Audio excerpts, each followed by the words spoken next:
Hello, our viewers. This is Kayo Multimedia. On our English edition today, we have a special program which covers the discussion between Okana, the Oromo Canadian community founded in Edmonton, had a discussion with one of the member of Parliament, Kerry Diot, who had presented a petition on Canadian Parliament to discuss about the ongoing issues of Oromo community back in Ethiopia, the extrajudiciary killing, the atrocities still kept happening in Ethiopia. Our program covers the discussion between the community and the member of parliament. Stay tuned at end of our program.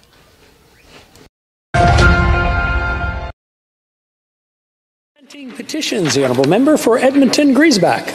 Mr. Speaker, I'm proud to present a petition brought forth from members of the Canadian Oromo community in Edmonton and people concerned with the current events in Ethiopia. Thank you so much, and really good-looking crowd out here today. Thank you for coming to peacefully protest and to rally for a cause.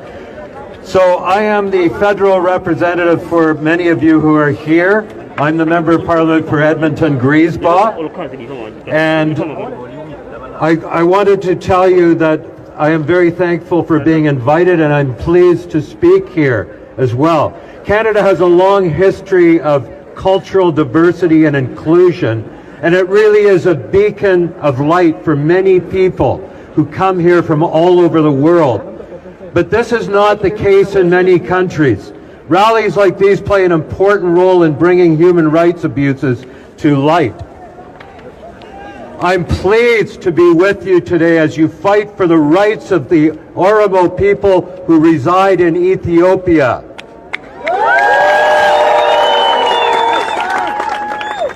Our official opposition, Federal Conservative Party, wants to see a peaceful resolution to the conflict in Ethiopia.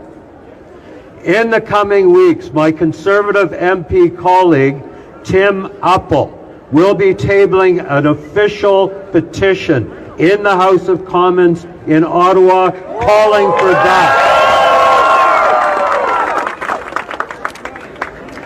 The recent acts of violence against the Oromo people are of great concern to me, and I stand with your community during these difficult times. I stand with your community during these difficult times. But besides speaking at this event today, I want to offer help in another way. Please take the time to send me an email with your concerns about the Oromo people. It's very, very important. I am easy to find. Just Google me, Kerry Diot. I will tell you to tell me in your own words why this is an important issue. So tell me in your own words why the Government of Canada should take action to help Oromo people. I will personally make sure that every email you send to me gets sent to Canada's Prime Minister. Thank you again for inviting me to your peaceful protest. God bless you and your loved ones. Thank you.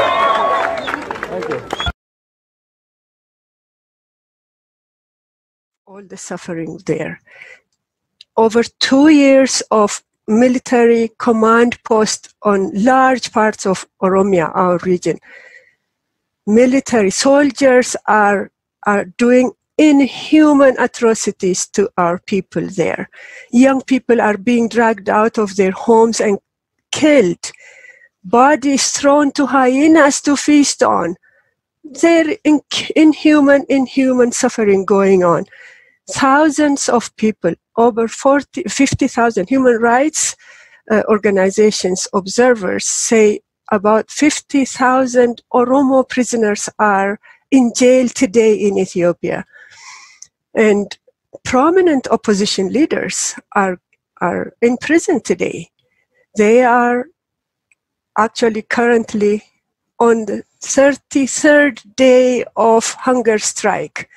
If you see me wearing yellow, It's in solidarity with the hunger strikers. It is 33 days without food today.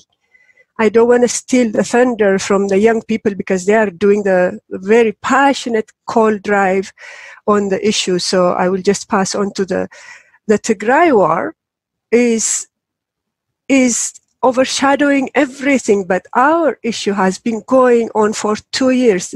Yes, there's a lot of atrocities happening in Tigray, a lot of war atrocities. War crimes are actually talked about right now.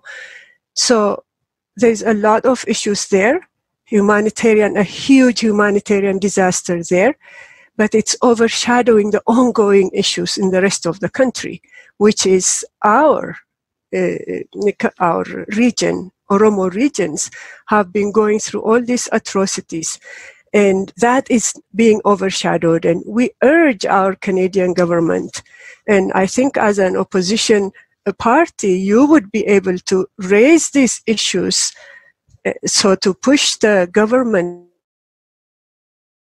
our communities and our loved ones. Talk to Ethiopia, urge Ethiopia to release all political prisoners, urge them. There's no election without prominent parties participating in it. They're lying in jail, on hunger strike, trying to call attention to the issues that we are dealing with, that our people are dealing with.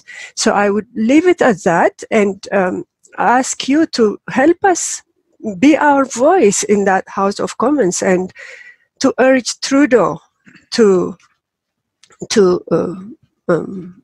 speak to Ethiopia, because the democracy we were promised love and forgiveness, and we are treated by hate and vengeance.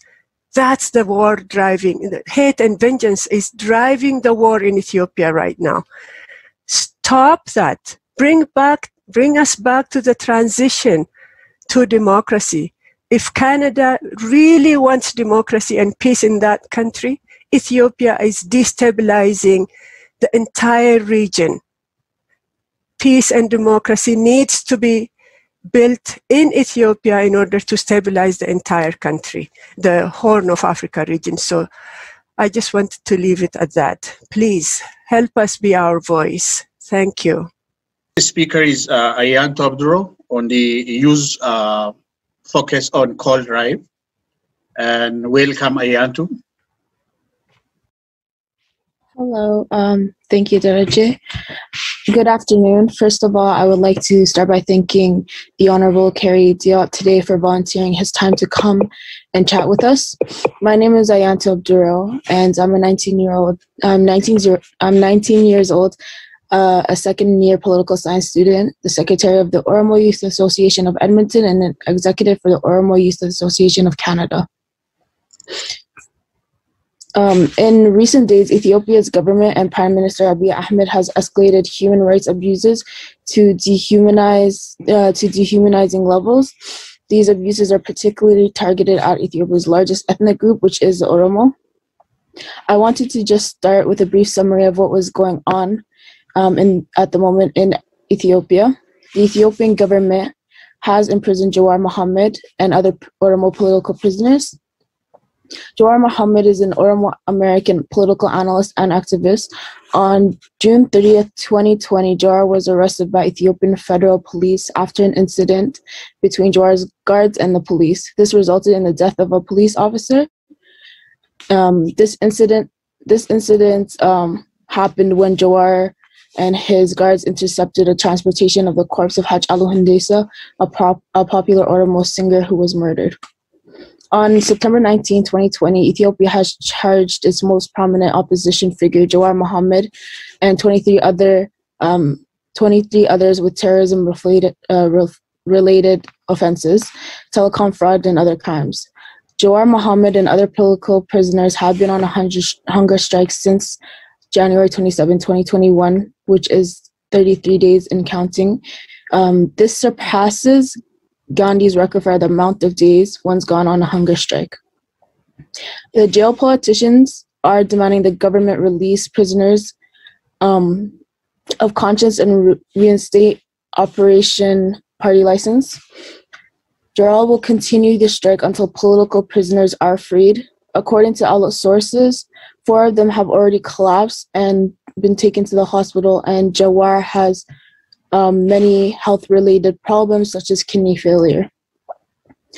Canada has long been an ally of Ethiopia. As a Canadian and Albertan, I wanted to draw attention in hopes that you and Canada will stand with us in considering and in condemning and rejecting Abiy Ahmed's brutal regime, which is masquerading as a democratic government. As I mentioned before, I am also part of an executive team, the executive team of Oromo Youth Association of Canada. This association includes Oromo youth from different cities and provinces around Canada, like Winnipeg, Vancouver, Toronto, Newfoundland, Edmonton, and Calgary.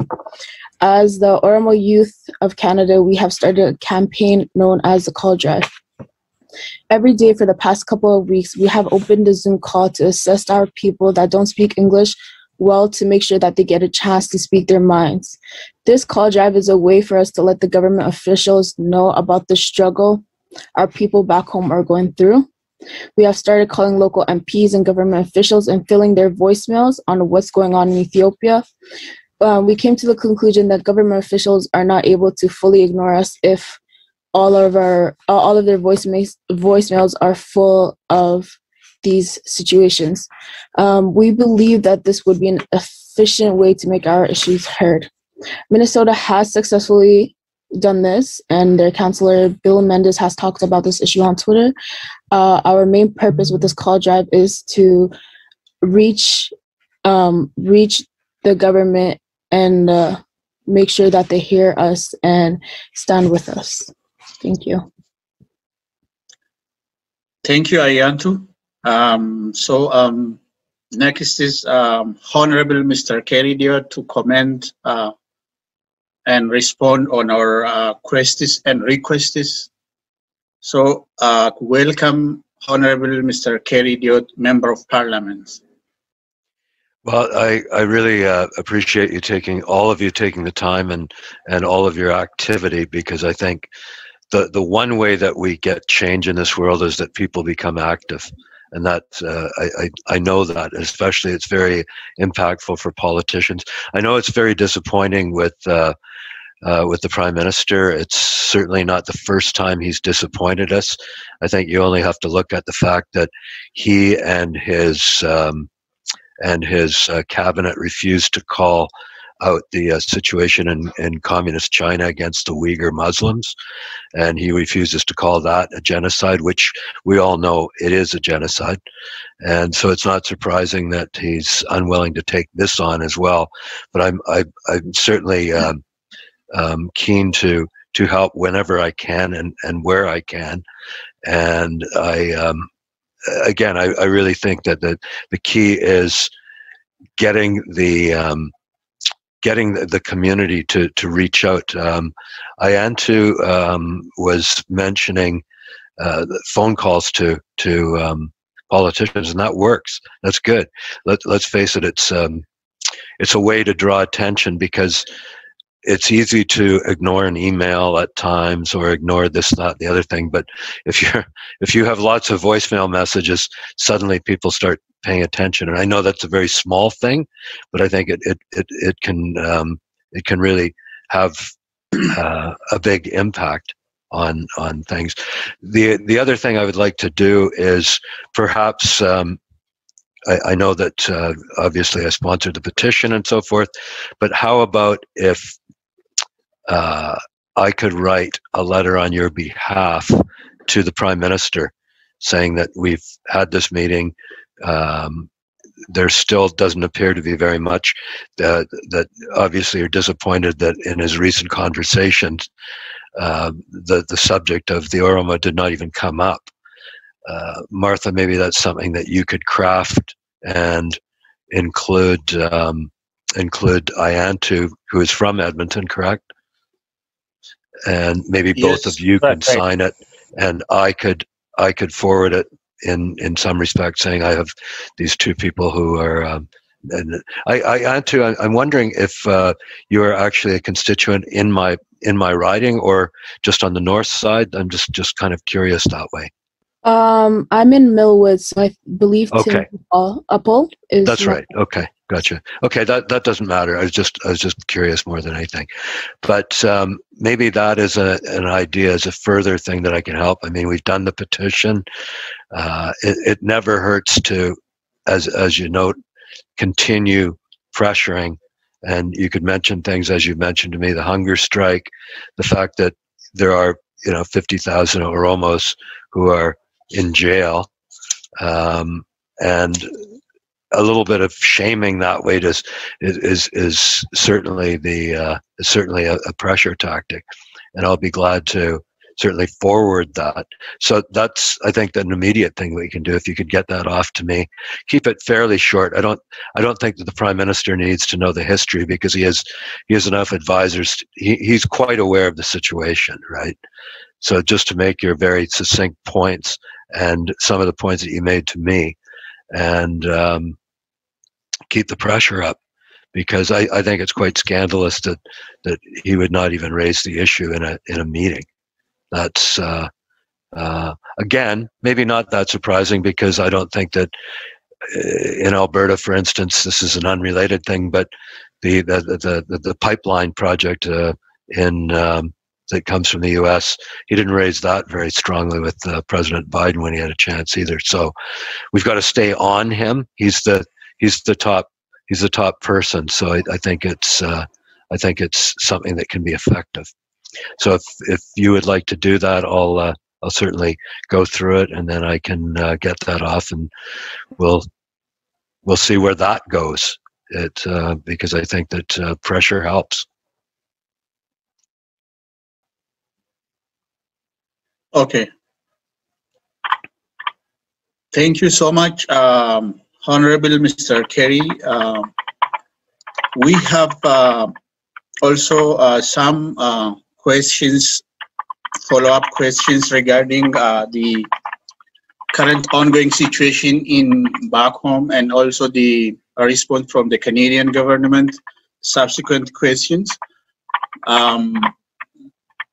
So let me give the chance to Soretti Sali to start the one follow-up question, and then we'll continue with few questions from there. Sure. Good afternoon, Honorable Mr. Dioy. Thank you, Diraje, for giving me the opportunity to also speak on this platform. So I'm sure that you understand the context regarding the hunger strikers that's happening in Ethiopia.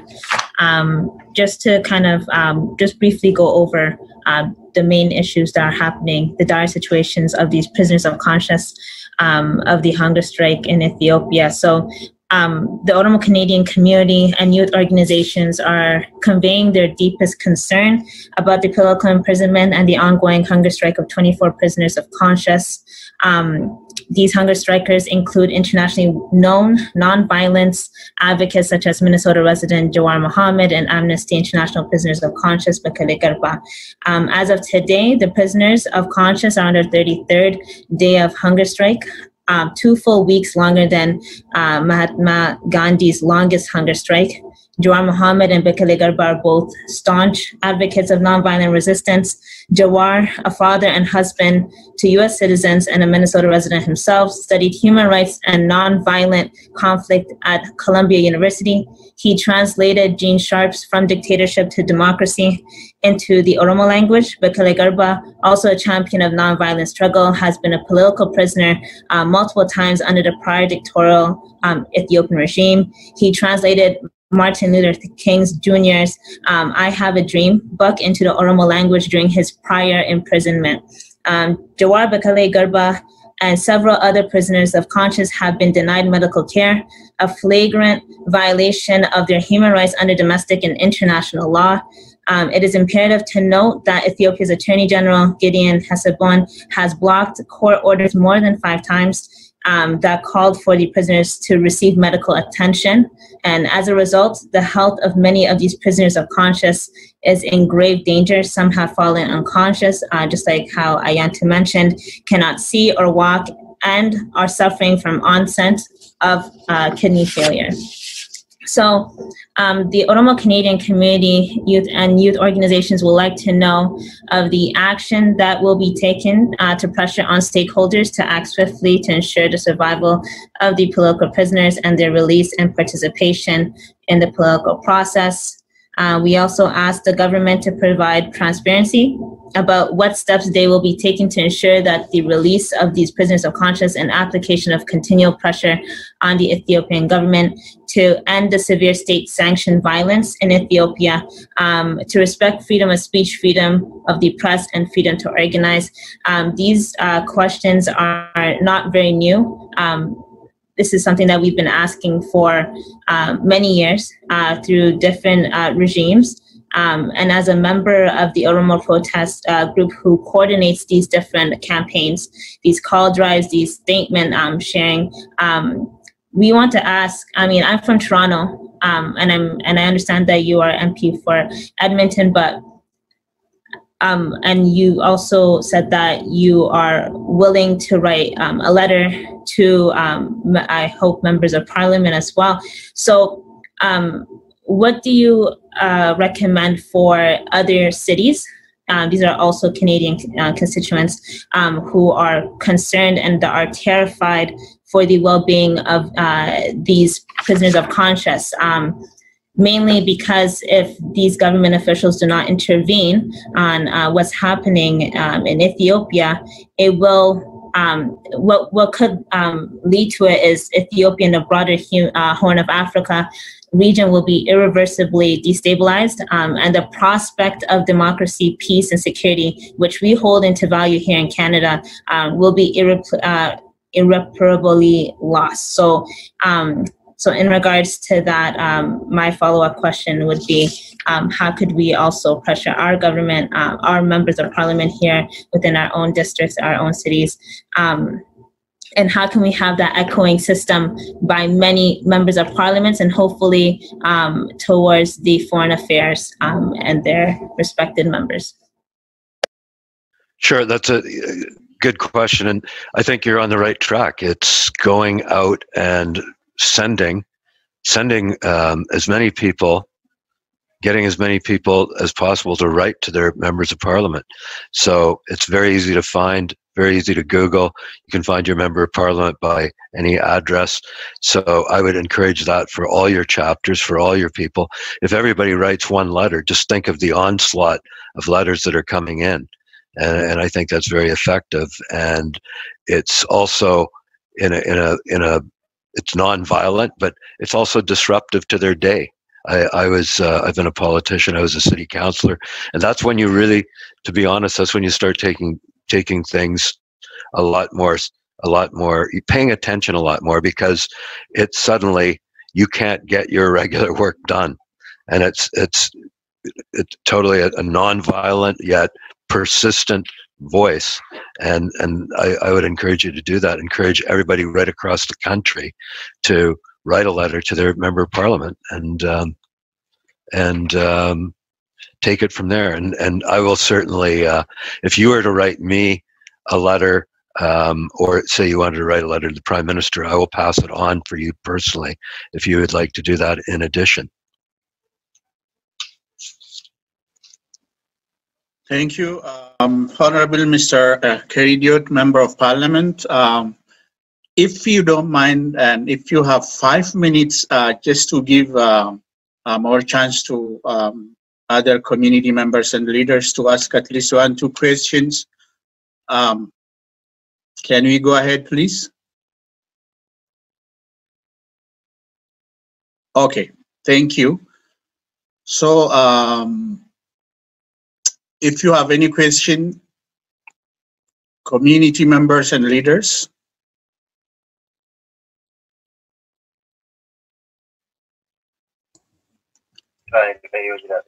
Okay. I have a quick question. Okay, go ahead, Bontu. Awesome. Again, thank you for joining us today. It's an honor to have you here. My question is regarding maybe some of the protests that have been happening throughout Canada. What do you think the, I guess, are they getting the recognition that that we think they're supposed to be getting? I think we're trying to get media to come out to these protests, and recently, obviously, because of COVID, some of the communities have been putting together protests or like vehicle protests where individuals are actually in their vehicles.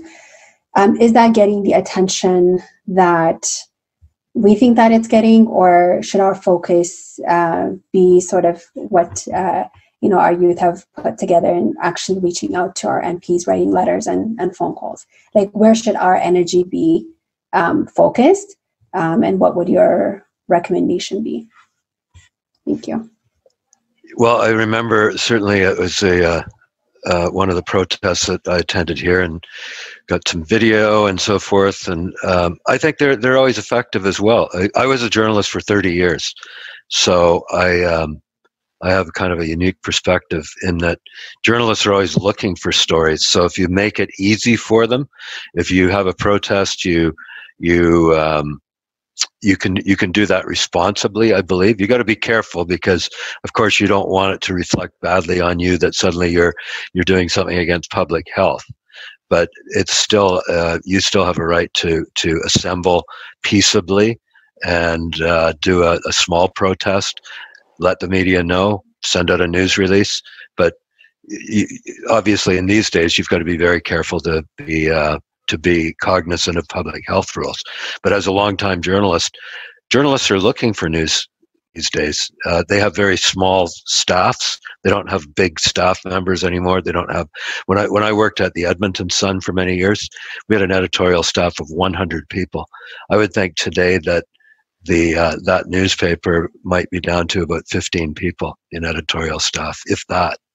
So a very simple lesson is you make it easy for them and say, look, at such and such, we're going to have this peaceful protest. We're going to follow up public health regulations, but we're going to have some speeches, and you have the protest that you organized in Edmonton. I think was before a lot of the pandemic came into full effect. A lot of the health measures came into full effect, but it was effective. And I think that you can still do that. Just you have to do it on a limited scale, and do that. Every step helps, right? You do everything. You do letter writing campaigns. You do petitions. You do reaching out to the community. You do. I think you're on to the right strategy. You have to attack something like this in a multifaceted way. So I wish you luck on that. I think it can be effective. Thank you so much, Honorable Mr. Kerry Diotte, Member of Parliament. Again, let me give one chance to our community leaders and members if they have more follow-up questions. And let me bring up something right now. Perhaps anybody who wants to be on the screen, we could do a photo that I could put up, and that would give everybody a chance to use that photo from a screen capture, and I'll use it for my Instagram and Facebook and so forth. So if you want to be in the photo, get your photo on the screen now. If you don't, that's fine. But then we could take a group shot, so to speak. I guess this is the new group shot, right? Yes, on the screen. Yeah. But we took a picture last time when we did Grand Rally, Alberta Grand Rally, and it was very nice picture. So let me. Does anybody else want to get their image up on the screen, or is this good? I can take it. Yeah, anybody can take it. Yeah, no problem with that. A couple more coming on board.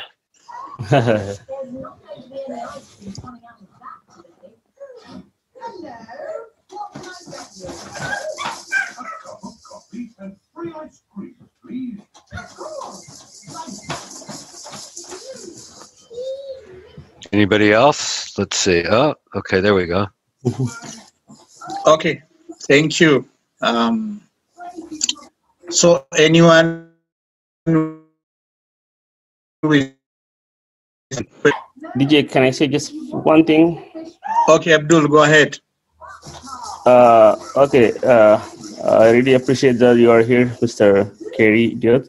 I have very short questions. Like, is there any opportunity that you can talk to the Canadian Foreign Minister if they can come on our meeting and we reach out our concern to them, if they can help us on that issue? Is that possible? Well, it's a lot more difficult for me. He's he is obviously not shown to have much leadership on this, but by sending those letters, certainly I could include in the letter that you could include in the letter that we would love to have him on a Zoom call. Why not ask? You don't if you don't ask, you don't get. I would say that it's probably on the unlikely side, but why not ask? I don't have any more sway. You would probably have a better chance with your personal pleas than I would have, because he would say, well, you're an opposition politician, you don't tell me what to do. But when you reach out as a community, perhaps that's the more you might have a better chance that way. But I'd certainly be willing to ask as well if you frame that in the letter as well. So, but hey, you know, that's smart. You take every avenue you can. Then as a politician, I'm thinking, gee, I've refused a meeting, so that doesn't look good for me. If you can get an answer, I don't think you'd get an answer at all, because then it would give you leverage to say, the Prime Minister refuses to meet with us. We've invited him and he said no. But hey, pressure is pressure. And I think that you're I've seen some of the good work that you've done, and you know how to bring some pressure. I know that you haven't had all the results that you expect, but every little bit helps. And you know, there's an election coming, I do believe. I think the Liberals are going to trigger an election, so it's all the more time to keep the pressure up, because there could be a new government, or the government could be. You know, they're more apt to start paying more attention when an election is coming. Sadly, that's the nature of politics, right? Yeah, or if possible, also if you help us to connect with the team who are working with African issues in the from the members of parliament, or with the Prime Minister office, if possible. Our community members and community leaders can hold a meeting on a Zoom virtually, just like this, and then also we openly ask our questions and address our concerns, our questions, especially to address the hidden issues going on in Ethiopia, specifically with the Oromo issue. It's overshadowed with other issues, as Dr. Kwe addressed earlier. So we want to just reveal that reality and then address to them, especially to put pressure on the Canadian foreign relation with Ethiopia, because they misunderstood the ongoing situation in that country. When we see, especially the last message that we heard from the Office of Prime Minister regarding the conversation with the Ethiopian government, that one clicked us really, because the current situation, as we have been explaining in different ways and also addressing through protests, the situation is worsened, especially at this moment, against our civilians in different parts of that country. Not only about the conventional war between the Tigray and Ethiopian government, but especially in Oromia. Right. Well, you know, again, make that ask in the letter that I can forward to the Prime Minister. Just say, okay, we would like to have a meeting with you and your team, and let's make the ask. Why not? And also, Honorable Kerry Diot, two other people that we've been trying to really get their attention would be Sven Benjamin and Senator Munson, who are part of the Foreign Affairs and International Development. Maybe it would be nice if it is possible for you to forward that letter to those two individuals as well. They're part of I think it's the Bilateral Sub-Saharan and East African Committee for Foreign Affairs. So that would be nice if we can also forward that letter there as well. Yeah. Well, again, the more people that, but see, I think it's better if it comes from you, and you mention in the letter, what you need, and then put a list of who you would like this drawn to the attention to, and then I can forward from there, so that you've covered the basis. But go after the main people, because let's face it, if you're sending, if sometimes a blanket letter does not work as well, because someone maybe in the Northwest Territories may not care about this issue. Let's be honest. But if you target the right people where they should care, and as you say, that's I know Senator Munson. I'm on a different group with him related to former journalists. Senator Munson used to be a journalist for W5 CTV, and he's got vast experience in world reporting on events around the world. So he's a good guy to draw attention to. Yeah, especially the Ethiopian government is currently marching toward the national election while the opposition leaders are in prison, and many people are displaced and then also fleeing the country because of lack of peace and democracy.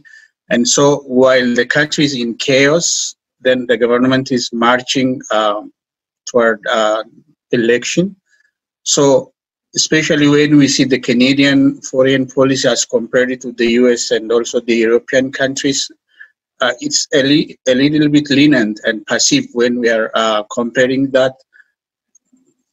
However, we are still trying our best actually to put pressure on the Canadian government through addressing our issues through peaceful protest and also writing letters.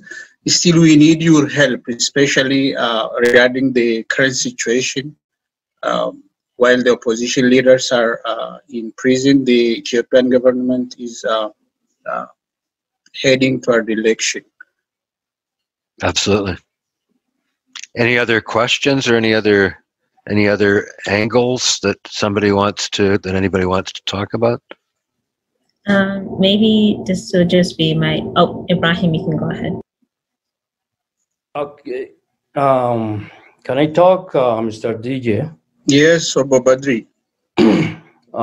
Nice to meet you, Mr. Diot. As you remember, we have been protesting or echoing our people's problem and the concern for the last 5-6 years, and you were with us in this journey.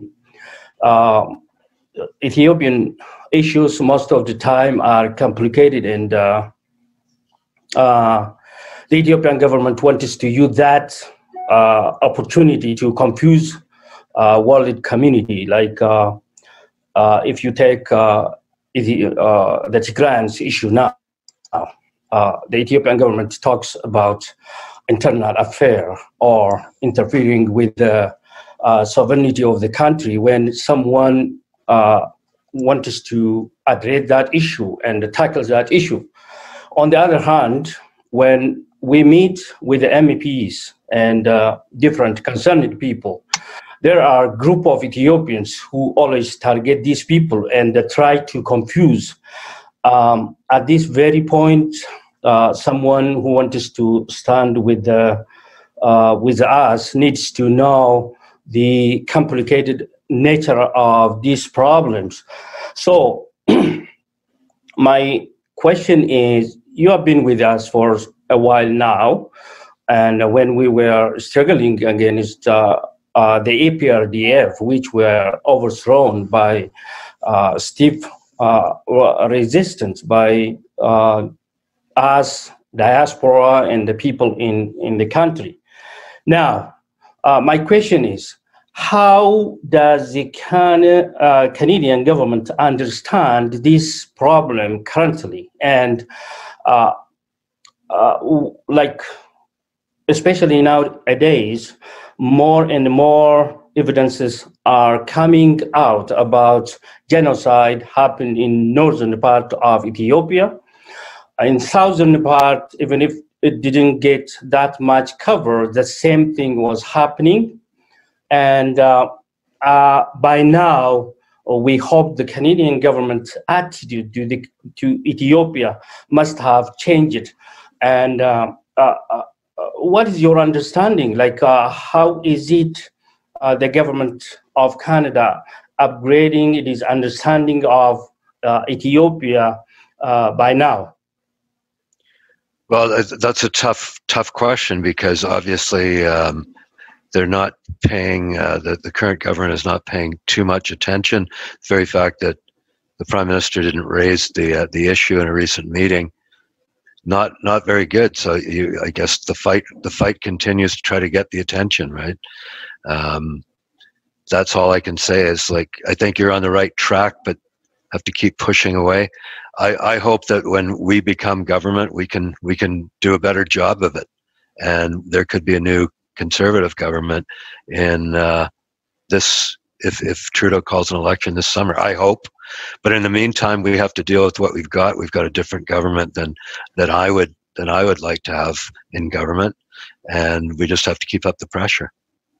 And I know that's a little frustrating, because it's a very, very important issue. People are dying, and I understand that, and I understand it goes right to all of your hearts, because it's very, very personal to you.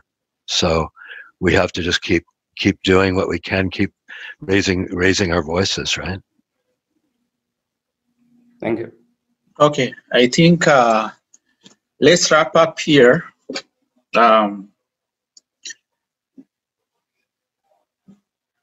Honorable Mr. Kerry Diot, thank you so much for coming and having a fruitful and productive discussion with the Oromo communities in Canada. And hopefully we'll also get back together in the near future regarding the current situation in Ethiopia. So thank you so much, and we would like to also extend our appreciation to Jared, your staff who facilitated this meeting, and every time responding to our requests. So thank you so much, Jared. So everyone, we have completed our meeting, and thank you so much for coming, and have a great day. Thanks very much, and just get that information to me, and I'll take it from there. Thank you. Yeah, thank you so much for giving us your email as well. You bet. Yeah, all right. Have a great day, everybody. Thank you. Okay, thank you. Take care. Good night. Oh.